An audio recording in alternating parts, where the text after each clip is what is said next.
These tightly cropped, precisely arranged, and expertly printed photographs were not the result of any formal photography training.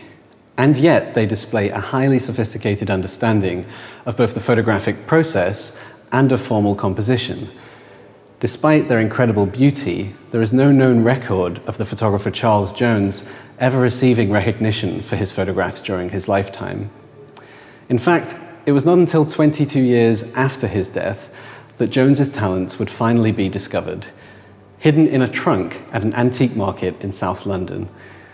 Jones's still life pictures were minimalist, sharp, and celebrated the forms in nature for what they were, without any need for dressing up.